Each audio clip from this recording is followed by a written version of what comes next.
C'est à peine une conférence, disons que c'est une promenade sur la thématique du banquet de cet été et à travers mes livres en 49 étapes. Ce que je sais de toi. 1.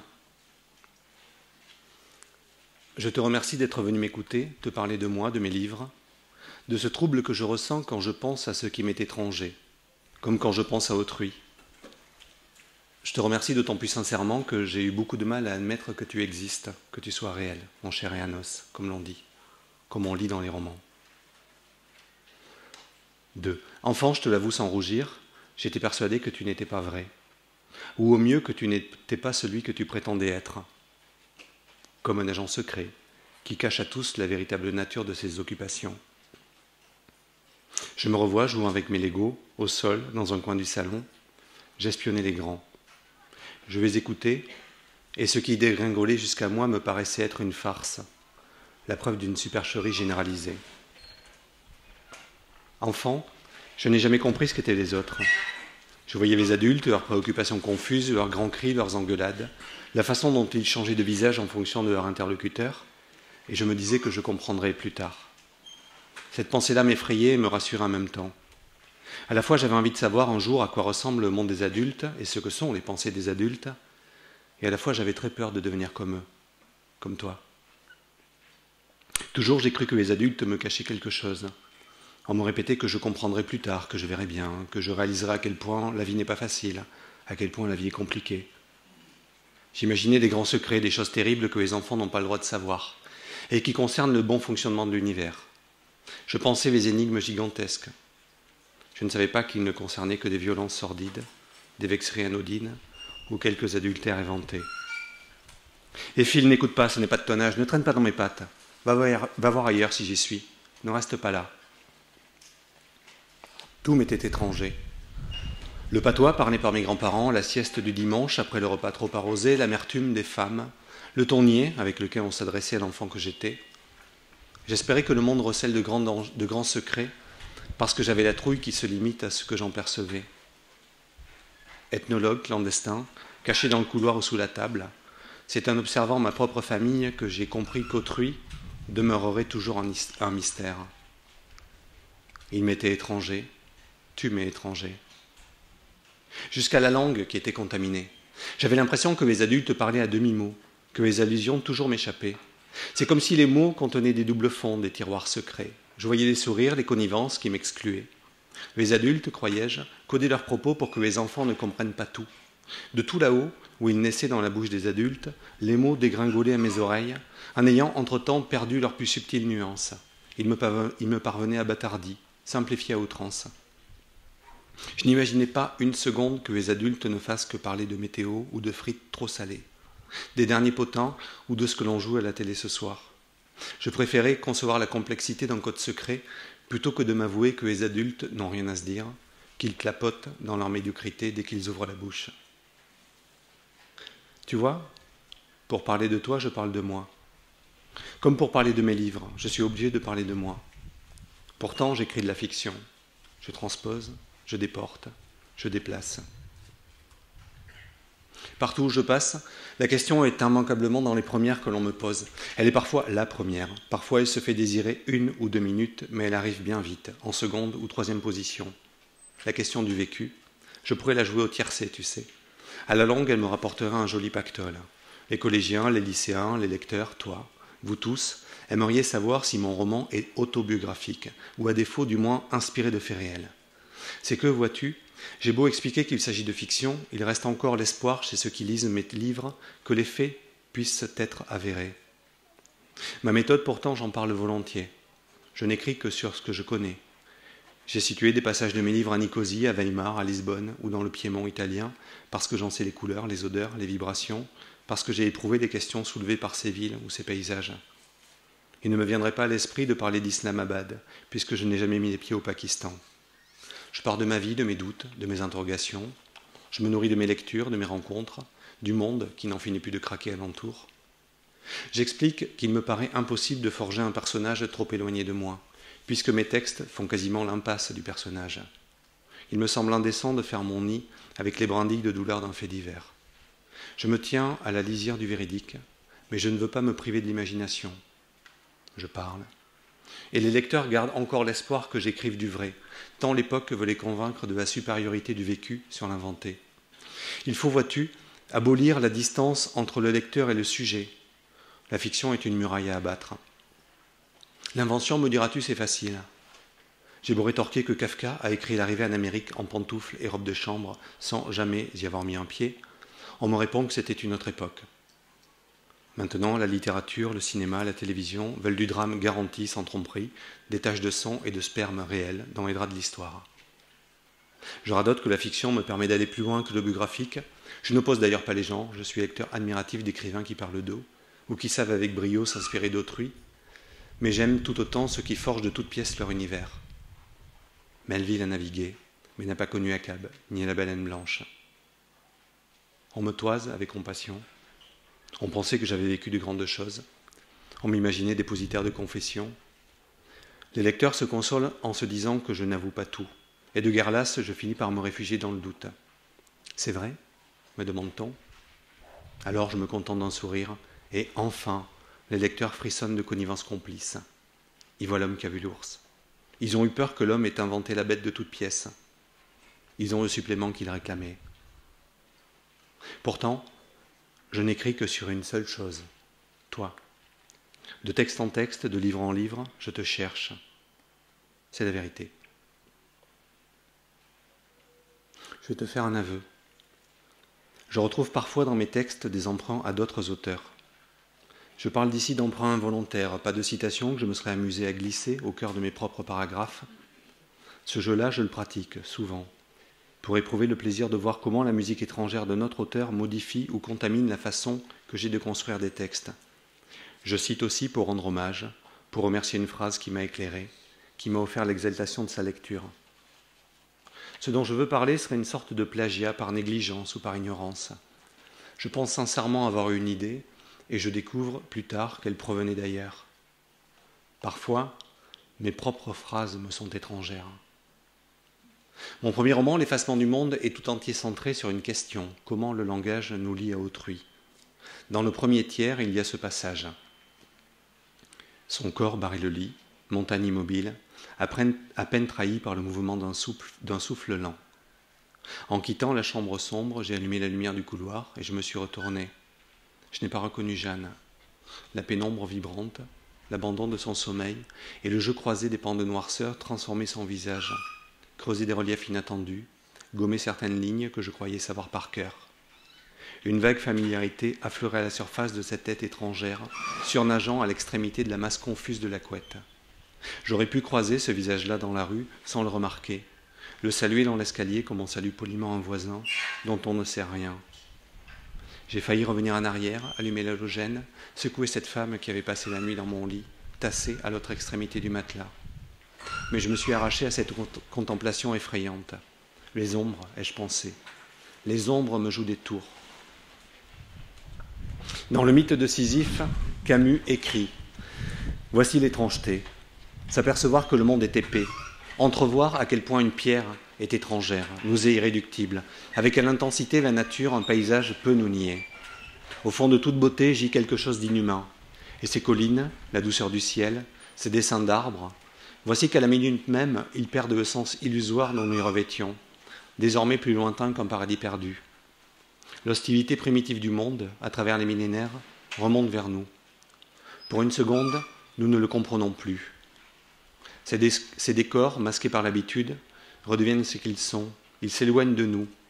De même qu'il y avait des jours où, sous le visage familier d'une femme, on retrouve comme une étrangère celle que l'on avait aimée. Il y a des mois ou des années. Peut-être allons-nous désirer même ce qui nous rend soudain si seuls. J'ai lu le mythe de Sisyphe lorsque j'avais 15 ou 16 ans. L'étranger m'avait à ce point bouleversé que je voulais lire tout Camus, la chute, la peste, le théâtre, mais aussi cet essai qui traitait d'un sujet me préoccupant fort à l'adolescence, le suicide. J'ai lu ce livre sans le comprendre vraiment. Je pensais l'avoir totalement oublié. En 2007, l'université de Nicosie m'a invité à venir parler de mon rapport au texte d'Albert Camus. J'ai relu Sisyphe pour l'occasion. J'ai été saisi de retrouver, presque mot pour mot, un passage que je croyais avoir inventé. Le narrateur de mon premier roman perd le langage, ou plutôt il perd ce qui, dans le langage, permet d'entrer en communication avec autrui. Il se trouve affecté d'une maladie étrange. Il parle une langue que personne n'entend, et il ne comprend plus un mot de ce qu'on lui dit ou de ce qui est écrit. Il devient étranger aux autres, exclu de la langue commune. J'avais à l'époque pensé à bien des références, mais pas à celle de Camus. Si la grande majorité des lecteurs a vu dans ce livre une variation poétique et littéraire sur la maladie, de type Alzheimer, ce livre-là a parfois été lu comme un roman fantastique, la classique histoire de l'homme qui sait la vérité, projeté dans un monde qui est devenu totalement étranger et hostile. Lorsque je l'écrivais, j'étais nourri de mes lectures d'adolescent, en particulier des romans de l'écrivain de science-fiction Clifford D. Simak, dans lesquels le contact avec une civilisation extraterrestre produit de grandes frustrations et de grandes déceptions. Dans ces livres, que je n'ai jamais relus depuis, me fascinait l'idée qu'un peuple arrivé de l'espace entrait en contact avec l'humanité et qu'il était tout simplement impossible de se comprendre. L'extraterrestre représentait l'altérité absolue. Souvent, les soucoupes volantes repartaient dans le ciel et rien, en définitive, n'avait pu se produire. Le même mécanisme est à l'œuvre dans le roman Stalker, des frères Arkady et Boris Strugatsky, dont Andrei Tarkovsky a tiré un film très personnel, plus une variation qu'une adaptation. Des aliens sont venus, ont laissé des objets derrière eux dans un endroit clos, maintenant nommé la zone, et les hommes ne comprendront jamais ce que les voyageurs de l'espace étaient ou voulaient. Le titre original du roman, Pique-nique au bord du chemin, suggère une hypothèse. Ces objets de notre monde, pour lesquels les hommes entrent dans la zone au péril de leur vie, sont peut-être tout simplement les restes d'un pique-nique, des papiers gras, canettes vides et emballages de chips interstellaires. Je te raconte ces histoires parce que je suis constitué de tous les livres que j'ai lus. Je suis devenu écrivain parce qu'adolescent, j'étais un grand lecteur de romans de science-fiction et de romans fantastiques. Autrui, l'étranger, l'altérité, la communication, le malentendu et son étrangeté, le non-dit sont des thèmes très fréquents dans cette littérature. Parfois, l'étranger, autrui, ceux que nous croyons connaître, sont en réalité un extraterrestre, né dans une cosse géante. Peut-être toi, l'étranger, es-tu là un éclaireur pour préparer l'invasion. Dans mon second roman, Chambre avec gisant, un homme s'allonge dans un lit et n'en bouge plus. Il ne répond pas plus aux questions de son épouse qu'à celles de ses enfants. Cet homme, responsable, commun, familier, aimé, devient par son acte un parfait inconnu. C'est encore plus fascinant lorsque des proches brusquement deviennent autres. On dit qu'ils ont changé. En fait, on devrait plutôt dire qu'on n'a jamais su les connaître, qu'ils étaient peut-être étrangers depuis le début, que l'on a été aveuglé par l'illusion de la familiarité. Fait divers. Tous les voisins interrogés par les journalistes n'en reviennent pas. Un monsieur sans histoire, une dame si polie. Je ne crois pas plus à leur étonnement qu'à leur existence, ou à celle des journalistes qui les ont interviewés.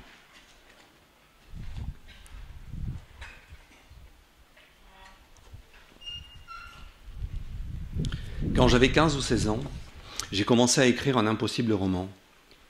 À plusieurs reprises, je l'ai abandonné, je me suis heurté à lui. Presque, je me suis blessé en l'écrivant. Sans doute, je manquais de persévérance pour l'achever, de persévérance et de maturité ou de modestie.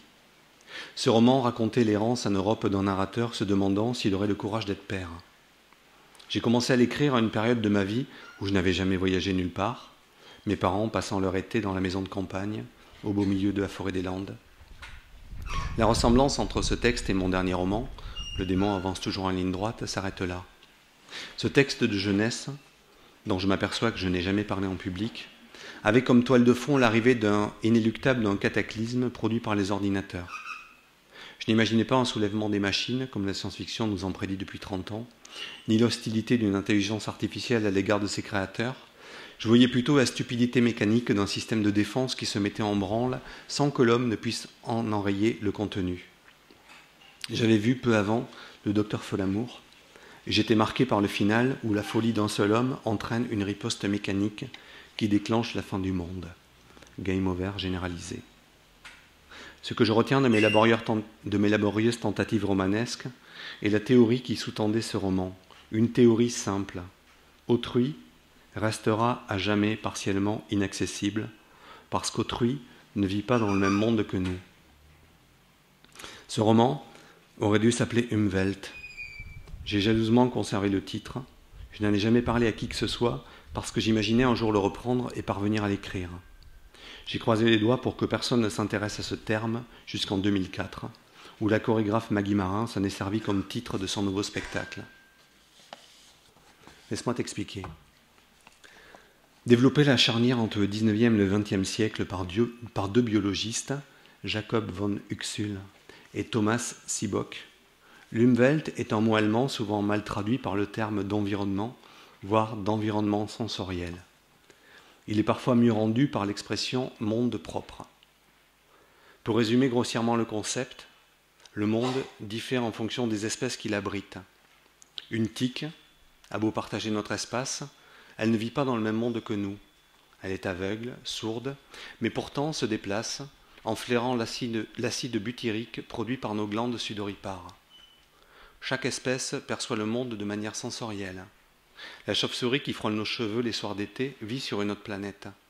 On sait qu'elle dispose d'un sonar et que son cerveau reconstitue une image du monde en analysant l'écho des ultrasons qu'elle émet.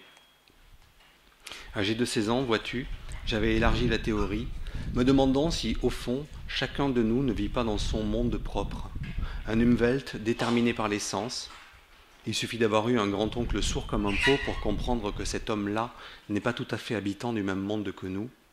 Et au-delà des sens, déterminé par la manière dont l'esprit saisit ou non ce qui l'entoure. Je me posais d'éternelles questions sur la vérité de ce que je percevais. Par exemple, je me demandais si je voyais bien les mêmes couleurs que tout le monde. Si l'on m'avait enseigné que la couleur du ciel se nomme bleu, comment pouvais-je être certain que ce que je nommais bleu n'était pas du rouge en vérité? Adolescent, et j'espère bien ne pas avoir été le seul, j'avais une capacité infinie à soulever des questions angoissantes et à tenter de théoriser ma singularité. J'avoue que j'aimais bien avoir un monde pour moi tout seul, un monde qui avait un mal fou à communiquer avec autrui, moi qui ne parvenais pas à m'intéresser aux soucis des adultes. Je me sentais étranger et bâtissais en permanence des justifications théoriques à cette étrangeté. Et puis cette histoire d'Umwelt permettait de coller une étiquette, une bonne fois pour toutes, sur mes angoisses. Mes parents étaient des aliens, mon père vivait sur sa planète, ma mère sur la sienne, et si parfois nos mondes se frôlaient, ils ne coïncidaient absolument pas. Cela expliquait tant d'incompréhension, de lassitude, de crise et d'échec de la moindre tentative de communication. Sans doute, voyant ou entendant la même chose que moi, l'information leur apparaissait différente, vue ou entendue, depuis le fin fond de leur monde insolite. L'Umwelt était à la fois une belle théorie de l'incommunicabilité et un moyen orgueilleux de me sentir à part. Toi qui m'écoutes, tu es une bête étrangère vivant dans un monde dont je ne connaîtrai jamais la forme, la couleur, les sonorités, les odeurs et les sensations.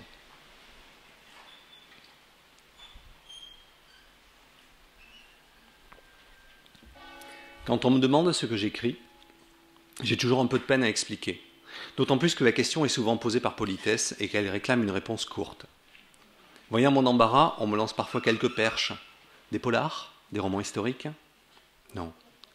J'écris de la littérature, c'est du moins mon ambition. Que dire? J'écris des romans. Je ne me sens pas particulièrement romancier, même si je suis très attaché aux romans. Faut-il parler de littérature générale? De littérature blanche?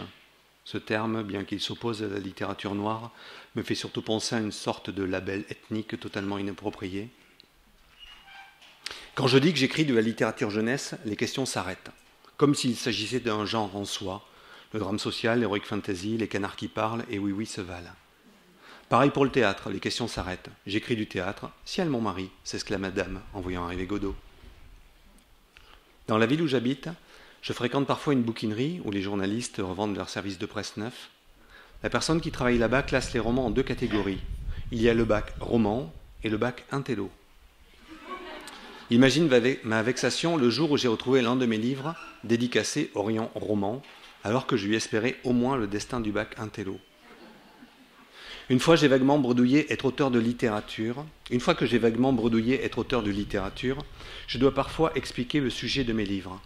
Et invariablement, je dis qu'il s'agit d'histoires sur les rapports compliqués que les individus entretiennent entre eux. Revoilà l'étranger. qu'il soit l'amant, le père, la mère, l'homme vu dans le bus. Autrui est le mystère autour duquel je tourne. Ce qui m'est étranger, autrui, son monde propre, ce que je sais de lui, là où je me trompe, ce que j'imagine, et la manière dont le langage ou le silence nous lie à l'étranger. En 2008, je co-dirige avec Nicole Caligaris un ouvrage de correspondance d'écrivains. Nous demandons à 26 auteurs de se poser 2 à 2 la question des conséquences de la politique d'immigration menée en France. C'est une époque où les quotas chiffrés d'expulsion brisent des vies, en plus de briser des familles. À plusieurs reprises, des clandestins voulant fuir la police sautent des fenêtres et se tuent en heurtant le sol. Mon correspondant est l'écrivain nimien Nimrod, l'écrivain tchadien Nimrod, pardon. Dans le texte que je lui adresse, j'écris ceci. Ma famille reste spectaculairement soudée. Vivre à Bordeaux est un exil. Ma mère, fille unique, mon père, un seul frère, moi, fils unique. Alors on se resserre. Les exceptions sont prodigieuses. Le frère de mon père, devenu immigré, fuyant le village natal pour aller en Australie, où il aura 5 enfants. Un lointain inconcevable, une planète entière à traverser pour rompre l'héritage. Des sables rouges, des crocodiles, des kangourous et une langue étrangère. Cet oncle, par son absence, m'a offert l'imaginaire d'un ailleurs. Peu d'amis. Mes parents passent leurs dimanches en famille, avec leurs propres parents. Peu d'occasions de voir de nouveaux visages. C'est le cercle familial. Un cercle fermé, hermétique, comme dans ces westerns où les caravanes font cercle pour se protéger des attaques d'Indiens. À l'école, je me rends chaque jour, il y a des enfants noirs et des enfants arabes, assez peu. Il faut aller vers les Capucins ou la place Saint-Michel pour que se colorent les rues. Mes parents travaillent, mon grand-père travaille, ma grand-mère m'élève. Elle m'explique la vie, me dit d'être prudent, très. Le monde est hostile, la peur de l'autre, ma grand-mère en tremble. L'Indien prêt à entrer dans le cercle pour y semer la violence et la terreur. Enfant, j'ai été élevé dans cette peur. L'autre est dangereux, l'autre est menaçant, l'autre kidnappe les petits garçons. Il a des bonbons dans ses poches, il les appelle, il les allèche, les séduit, et à peine les petits garçons ont-ils fait un pas vers lui, il les enlève pour les torturer et les tuer. L'autre est un tentateur, il rôde en voiture à la proximité des écoles et des jardins publics. Il est gentil, en surface, il est bien habillé. On m'a raconté, on m'a prévenu. C'est l'autre qui fait ça, qui est capable de faire souffrir un enfant pour son plaisir. En l'autre réside toute la crasse dont l'homme est capable. En l'autre se sont sédimentés le meurtre, la folie, la perversion, l'outrage, le crime, la violence, la boue, l'infamie. Du viol seulement, on ne parle pas à l'enfant que je suis. Sans doute croit-on bon de m'épargner ces détails-là. On me laisse avec des images de l'autre qui tranche la gorge, tue lentement, en prenant plaisir à contempler la douleur. On m'évite de penser à une queue qui force mon anus. L'autre, on ne le connaît jamais. Il peut se révéler à chaque instant, comme en témoignent les voisins, interrogés au journal télévisé. On le croisait dans la rue, au supermarché. On n'aurait jamais cru ça de sa part, quelqu'un de si poli, de tellement propre sur lui. S'en méfier de l'autre. Il fera tout pour dissimuler sa noirceur. Et si l'autre est étranger, m'enseigne-t-on, c'est pire. Il est doublement autre, altérité amplifiée, autre puissance autre.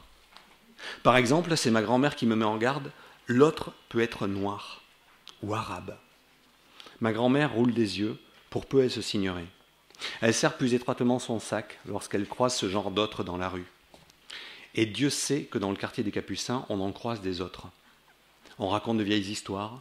J'entends pour la première fois le mot cannibale. C'est ancien, c'est loin de chez nous, mais sait-on jamais, dit-elle, on n'est jamais assez prudent. Elle consolide sa pensée de béquille, chasser le naturel, fait-elle, il revient au galop. Ces autres n'ont pas la même couleur, pas les mêmes mœurs, pas le même Dieu, pas le même passé, pas le même pays d'origine, pas la même langue, pas le même sang. Ça fait beaucoup, non? Déjà que notre bien de chez nous est une menace potentielle, alors les autres, pensez donc. Ma grand-mère souffle. On n'est jamais assez prudent, répète-t-elle. Voilà la quintessence de sa pensée, la prudence. Fuir l'altérité comme la peste, s'en tenir à un racisme ordinaire, à une prudence qui contamine tous les domaines. Ne pas manger un plat inconnu, ne pas parler à un inconnu, ne pas risquer de sortir de ses habitudes. Le cercle, encore, cocon protecteur, à l'abri des humeurs de la foule. Un cercle endormi qui permet de traverser les horreurs dans un indifférent confort. Le cercle dont le tracé premier s'est perdu, mais qui fut patiemment entretenu de génération en génération, préservant du contact avec autrui comme de l'invasion des nouveautés. J'intercale ici le regard paniqué de mon arrière-grand-mère à qui l'on offre une banane. Pour les singes, s'offusque-t-elle. Prudence, dit ma grand-mère, femme gentille et douce. Prudence. Plusieurs fois, à mesure que je grandis, elle éclate de rire. Elle me demande si j'ai une fiancée à l'école, j'ai 6 ou 7 ans, et elle rit. Je ne sais trop ce qui l'amuse tant. Elle finit par me faire partager le motif de sa joie. C'est, dit-elle, que j'ai imaginé qu'un jour tu nous ramènes une négresse. Et le rire repart, un vrai rire joyeux, un rire signifiant à quel point cette pensée est absurde. Une négresse à la maison, c'est aussi absurde pour elle qu'un mariage sur la lune. Le rire naïf de ma grand-mère, je l'entends encore. Ce rire signifiait que les choses ne bougeraient pas, que l'on continuerait dans la famille à se carapacer contre l'autre, contre l'étranger, qu'elle pouvait compter sur moi, sur ma soumission et ma complicité. Le livre sera publié aux éditions Vendailleurs après avoir été refusé par de nombreuses maisons. Nous avons beau être 26, cela ne suffit pas à lever le préjugé sur l'engagement en littérature. Peu importe. Si écrire est un engagement, publier est parfois un combat. Au-delà de la description d'un racisme ordinaire, au-delà de la description d'un racisme ordinaire que j'avais souhaité faire, je retrouve dans cet extrait toute l'extraordinaire complexité du rapport à autrui. Dans certains milieux, la peur de l'étranger commence dès qu'il s'agit de quitter le cercle familial. On ne comprend pas ces gens-là, on ne sait pas comment ils vivent, on ne sait pas comment ils voient les choses.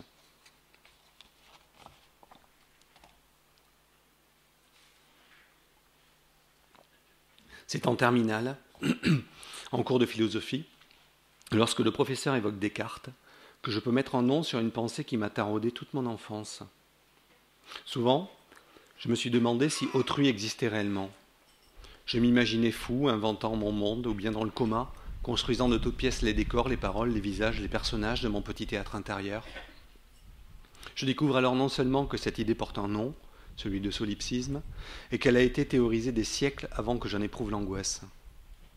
Encore une fois, une chose intime, dont je n'aurais jamais osé parler, ne m'appartient qu'à moitié.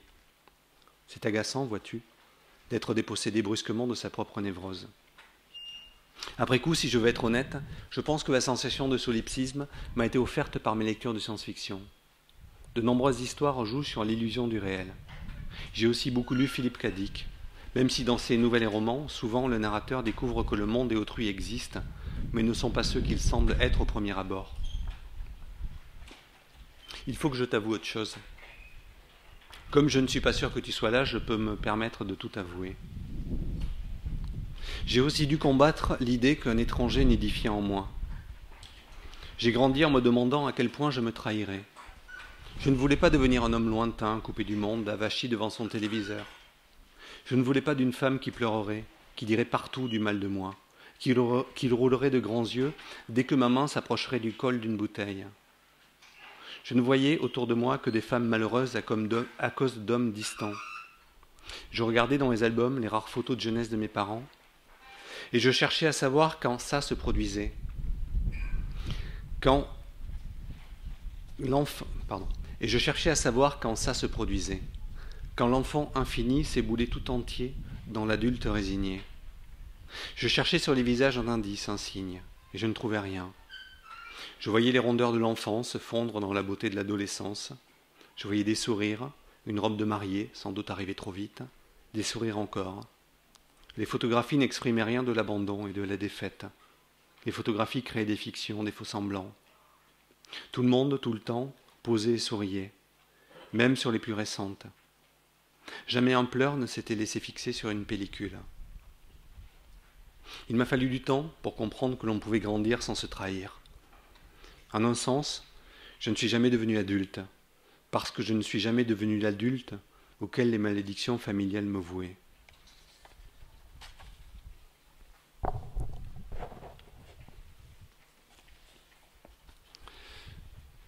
Malédiction. J'ai grandi en tentant de faire taire les confidences et les gémissements profondément fichés dans ma chair et mes os et mes organes et mes cauchemars et mes doutes. On m'a prédit que je deviendrais égoïste comme sont égoïstes tous les hommes. On m'a prédit que je ferais souffrir une femme plus tard, puisque les hommes font souffrir les femmes, et que l'on avait déjà pris de l'avance en faisant souffrir ma mère, pardon, excusez-moi, je reprends tout ça. On m'a prédit que je ferais souffrir une femme plus tard, puisque les hommes font souffrir les femmes, et que j'avais déjà pris de l'avance en faisant souffrir ma mère, déchirée lors de l'accouchement. On m'a prédit que je boirais puisque l'alcool est une violence faite aux femmes. Le vin fait perdre la raison aux hommes, le vin est plus enjôleur qu'une femme. Le vin pousse les hommes à révéler leur véritable nature, noire et malsaine, colléreuse et irresponsable. On m'a prédit que je risquais de finir à la rue, puisque je travaillais mal à l'école, puisque je me révoltais parfois contre les décisions autoritaires de ma mère, puisque le soir avec des amis, puisque je sortais avec des amis, et que je ne trouverais pas de métier stable. Ne me dis pas que faire de la radio est un métier, que j'étais le portrait de mon père, et que mon père, justement, avait fini par perdre son emploi, avait fini par abandonner sa femme et son fils. On m'a prédit que j'héritais de tous les travers de mon père. Dès ma plus petite enfance, dès que j'avais une mauvaise appréciation sur un bulletin de notes, dès que je relevais la tête.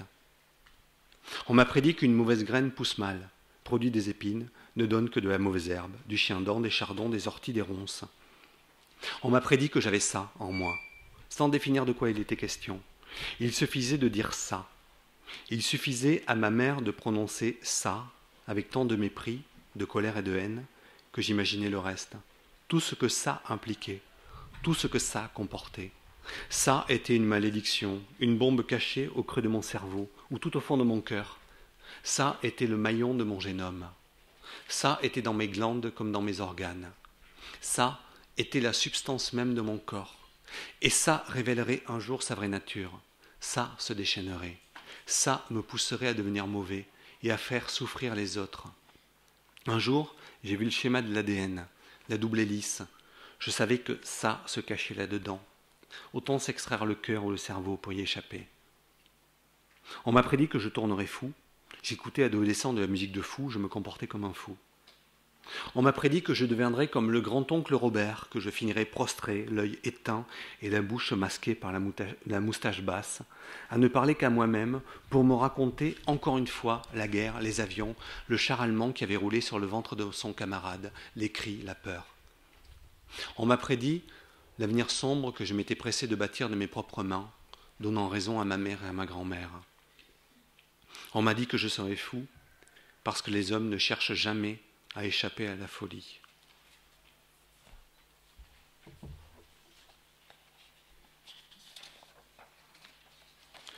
Le visage d'autrui est un miroir déformant, le reflet mouvant à la surface d'un étang que les eaux vertes et grasses déforment sans cesse, modèlent et remodèlent au gré des événements. Je n'ai jamais su ce que je rencontrerais si j'osais tendre la main vers ce visage. Je n'ai jamais su si je frôlerais une chair chaude ou si je m'enfoncerais dans ces vases, si elle n'emprisonnerait pas ma main pour m'attirer en elle et me noyer à tout jamais. Je suis devenu écrivain, c'est un fait. On me parle parfois de mon métier, surtout ceux qui ne lisent pas mes livres. On me dit que je sais raconter une vie, je souris. La conversation reste en surface. Il faudrait pourtant que j'explique que non, je ne sais pas dire une vie.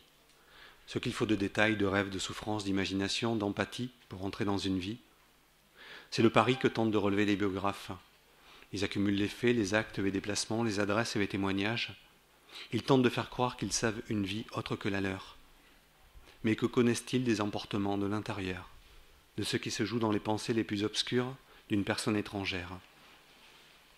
Il est si difficile déjà de voir en soi, alors comment prétendre déployer quelqu'un d'autre, le déplier en pleine lumière, le lisser sous le talon d'un livre? Il faudrait employer une vie entière pour rendre compte de son enquête. Notre propre vie fait obstacle à la compréhension d'autrui. Dire ne serait-ce que le bonheur d'une vie semble à jamais hors de portée. On n'écrit pas la vérité, on écrit à partir de soi. Le point de vue est à jamais verrouillé, comme ces lourdes jumelles fixées sur les socles en haut des panoramas que une action d'en glissant une pièce. Elles ne permettent jamais que d'agrandir la vue d'une perspective déjà établie. Parfois, dans un élan donchicotesque, je tente d'expliquer qu'écrire se situe au niveau du langage plus qu'à celui de l'histoire. J'écris des mots pour les nettoyer de l'habitude, pour les extraire du quelconque, pour les mettre dans la vitrine de mon texte, comme un tableau au mur du musée, les placer dans l'étrange monde qu'est un texte littéraire. J'aimerais les faire apparaître comme le magicien extrait un lapin de son chapeau et que les spectateurs ont pourtant examiné la minute précédente. J'aimerais faire apparaître des mots dans un grand cri de stupeur. C'est la limite du langage. On use les mots, on les emploie à tort et à travers, on ne prend pas soin d'eux, on ne les laisse pas en jachère. On les dit et les redit, si bien qu'à la fin ils sont élimés. La lumière transperce la trame des mots. J'ai besoin qu'ils vibrent, qu'ils se chargent de force et de sens et d'énergie et de violence et de siècles et de souffrance. Écrivant le texte de ce qui n'est pas vraiment une conférence, j'achète et lis un petit ouvrage de Frédéric Boyer intitulé « Quelle terreur en nous ne veut pas finir », publié en mars dernier chez POL, et je lis une belle citation de Wittgenstein. « Un être humain peut être une complète énigme pour un autre. » Et Boyer continue. « Mais c'est bien sur ce sentiment d'étrangeté de l'un pour l'autre qu'il faut bâtir une relation, un langage, une appartenance, une attribution, un fil commun, un échange possible. » Et plus loin, il parle d'énigmes que chacun est pour l'autre comme pour lui-même.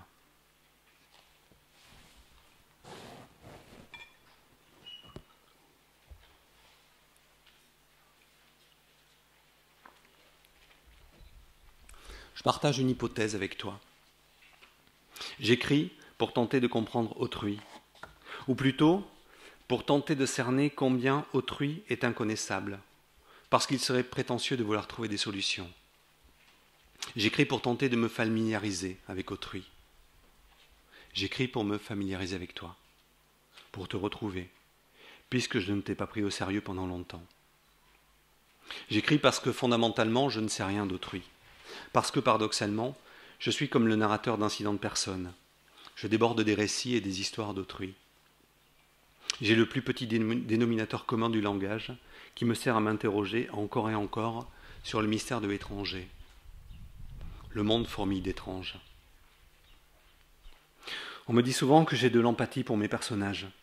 Qu'il soit un homme se sentant frappé par une malédiction, le démon avance toujours en ligne droite, une adolescente découvrant que les choses qu'elle a admises depuis l'enfance ne sont pas si simples, muette. Un vieillard guettant la fin du monde depuis la fenêtre de son bureau, les géocroiseurs. Je ne sais pas si j'ai vraiment de l'empathie. Je me glisse à l'intérieur d'autrui pour y faire place nette et l'emplir tout entier de mes questions et de mes angoisses. Surtout, il serait illusoire de prêter des pouvoirs à l'écriture, ou de glorifier la position de l'écrivain, de dire des choses pompeuses. Écrire ne m'a jamais permis de comprendre autrui, plutôt de mettre en évidence l'épaisseur d'un mystère, de mieux exprimer ce qui paraît indéchiffrable. Après tout, le moyen de connaissance de l'autre passe par le langage. J'entends parfois des collègues écrivains dire des trucs qui me font rougir de honte ou de colère jusqu'aux oreilles. Je me demande s'ils existent vraiment, ou s'ils sont que les épouvantails dont mon cerveau a besoin. Tout m'est étranger, alors tout m'est histoire. Moins je comprends, plus j'écris. J'y mets une obstination têtue, une fierté d'ignare. Je ne sais pas pourquoi les gens se détestent ou s'aiment, alors j'écris sur la haine et l'amour. Je ne sais pas pourquoi les gens se parlent ou se taisent, alors j'écris sur la parole ou le silence. J'écris pour poser des cailloux blancs sur le bord du chemin, dans l'illusoire espoir de ne pas me perdre dans la forêt. J'écris parce que les actes, les emportements, les colères et les désirs des autres m'apparaissent secrets et opaques. J'écris pour dire ce que je sais de toi, parce qu'à tout jamais, une partie de moi est cet enfant qui joue avec des fusées à quatre pattes dans le salon, pendant que tu vis tout là-haut, dans ton umwelt à jamais impénétrable, et que tombent jusqu'au sol des mots comme des météorites que je m'empresse de récolter, afin de tenter maladroitement de bâtir mon monde propre. Merci.